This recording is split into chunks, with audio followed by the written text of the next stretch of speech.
क्यों एकत्रित हुए हैं? क्योंकि कल आषाढ़ पूर्णिमा, वेदव्यास जी जो महर्षि वेदव्यास है उनका जन्म दिवस भी है ना, उनका अवतरण दिवस भी माना जाता है। और ऐसा कहा जाता है कि वो सनातन धर्म में गुरुओं के गुरु यानी सबसे बड़े गुरु कहलाए। उन्होंने 4 वेदों को श्रेणीबद्ध किया, 4 भागों में बांटा उन्होंने। किन किन भागों में?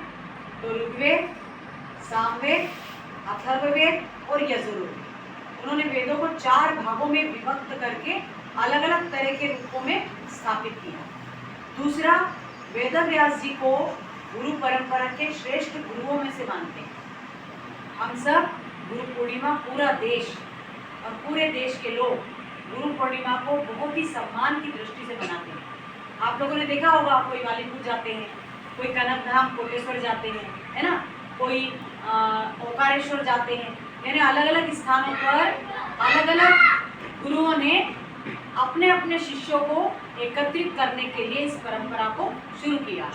पुराने समय में क्या होता था, जिस तरह से हमारे विद्यालय आज सरकारी स्तर पे चल रहे हैं, ऐसे पहले विद्यालय आश्रम होते थे, जहाँ बच्चा पढ़ने की आयु में जैसे ही प्रवेश करता था कि उसको आश्रमों में भेज दिया जाता था और फिर युवा अवस्था तक सारी पढ़ाई करके वो घर लौटता था। तो आश्रम में क्या होता था? आश्रम में ये थोड़ी होता था कि बच्चे बार बार घर जा रहे हैं, बार बार विद्यालय आ रहे हैं, बार बार घर जा रहे हैं, बार बार विद्यालय। नहीं, एक बार जब विद्यालय बच्चा आ जाता था तो वो अध्यापन पूरा विद्या अध्ययन करके ही घर लौटता था। फिर चाहे वो कृष्ण भगवान हो, चाहे राम जी हो, चाहे राम जी के चारों भाई हो, या फिर महाभारत के काल में अर्जुन, भीम, युधिष्ठिर, नकुल, सहदेव, सब ने द्रोणाचार्य जी के पास रह करके शिक्षा ग्रहण करी थी। तो सबके सब आश्रम में एक समान रहते थे।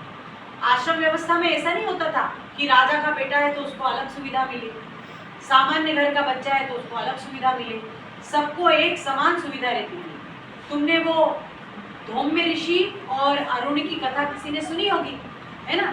क्या कथा थी कि धौम्य ऋषि ने सारे बच्चों को एक साथ शिक्षण दीक्षण दिया और एक दिन धौम्य ऋषि ने अपने आश्रम में चिंता जताई कि बाढ़ आ रही है, पानी बहुत ज्यादा बरस रहा है और किसी भी समय अपने आश्रम के पास वाला जो तालाब है वो फूट सकता है और आश्रम पूरा तहस नहस हो सकता है। तो अरुणी नाम का जो शिष्य था उनका, उसको रात भर बहुत चिंता होने लगी और रात में ही वो आश्रम के जो बाउंड्री थी वहां जा करके देखने लगा।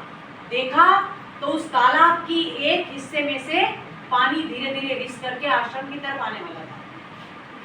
तो अरुणी ने क्या किया कि वहां कुछ पत्थर, कुछ लकड़ियां और कुछ घास फूस लगाई, कुछ बोरियों को रेत से भर भर के भी लगाया, लेकिन फिर भी पानी खत्म नहीं हुआ। तो फिर वो स्वयं जा करके वहां पर लेट गया और लेट गया तो रात भर उसके ऊपर से पानी निकला, ठंडा रहा और वो पूरी तरह से मूर्छित हो गया। जब प्रातः हुई तो पूरे आश्रम में ढूंढा कि अरुणी नहीं मिल रहा, अरुणी कहाँ गया। गुरु धौम्य को भी बहुत चिंता हो गई, सब जगह उन्होंने ढूंढा कि गया कहाँ है।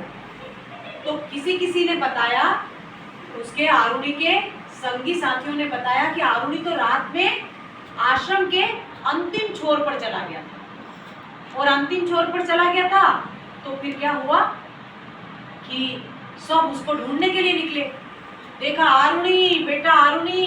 गुरुदेव ने कहा कहाँ हो अरुणी, कहाँ अरुणी? पर अरुणी तो वहां पर मूर्छित अवस्था में पानी को बांधने के लिए वो उसकी ढाल बनकर खड़ा हुआ था, मेर बनकर खड़ा हुआ था। अब देखा तो अरुणी तो मूर्छित था।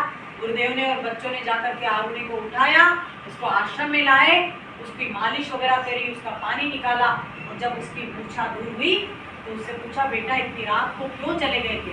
बोले गुरुदेव आपकी चिंता थी कि आश्रम में पानी घुस जाएगा तो आश्रम पूरा तहस नहस हो जाएगा, इसलिए मैं रात में ही जाकर के उस पूरी की पूरी तालाब की जो मेर थी उस पर जाकर सो गया। उसके बाद भी जब वो नहीं रुका तो मैं वहीं पर सोया रहा। गुरुदेव और सारे संगी साथियों ने, आश्रम के शिक्षार्थियों ने अरुणी की बुरी बुरी प्रशंसा करके कहा कि सबसे श्रेष्ठ अगर कोई शिष्य है तो वो धौम्य ऋषि का शिष्य आरूढ़ी है। कहने का तात्पर्य ये है कि जब जब हम शिक्षक और शिक्षा की ओर जुड़ते हैं, गुरु का सम्मान करते हैं, गुरु का आदर करते हैं, उनके बताए हुए मार्गों पर चलते हैं, तो ऐसा कहते हैं गुरु बिन कौन बताए बाट, बड़ा विकट जम घाट। ये जो संसार है बहुत विकट है, लेकिन जब हमारे जीवन में गुरु का प्रवेश हो जाता है तो वो विकटता सरलता में परिवर्तित हो जाती है, और तब हमारे देश के बड़े बड़े गुरु आचार्य हमको याद आते हैं। जैसे जिनके लिए ये गुरु पूर्णिमा मनाई जा रही है वो वेदव्यास जी, वशिष्ठ जी, द्रोणाचार्य, कृपाचार्य, विवेकानंद, ऐसे असंख्य असंख्य गुरु परंपरा हमारे देश में है, और हम सबको उनका सम्मान करना चाहिए। और सम्मान करने की दृष्टि से हमें अपने गुरु का सम्मान इस दृष्टि से करना चाहिए, हमको बहुत कोई त्याग नहीं करना है, हमको कोई बहुत बड़ा समर्पण नहीं करना है। आश्रम की पद्धति में तो बच्चे जाकर के लकड़ियां खुद काटते थे, भोजन निर्माण गुरु माता के साथ स्वयं कराते थे, सब्जियां स्वयं उगाते थे, आश्रम की साफ सफाई की व्यवस्था स्वयं करते थे, आश्रम के गाय और जितने भी मवेशी होते थे उनकी रक्षा सुरक्षा, सुबह में दूध निकालना है ना, गो चराने का काम, गो पालन का काम स्वयं सारे बच्चे मिलकर के करते थे। आज तो ऐसा नहीं है ना, आज तो केवल विद्यालय में समय पर आना है, आज्ञा का पालन करना है, अनुशासन स्थापित करना है और शिक्षण दीक्षण पूर्ण तरह से अच्छा करना है। तो आज हम ये प्रतिज्ञा लें कि हमारे गुरु, हमारे आचार्य, हमारी विद्या जो बोलते हैं वो हम करें। हमेशा नहीं कहते कि आप राम कृष्ण अर्जुन की तरह आश्रमों में जाकर के निष्ठा और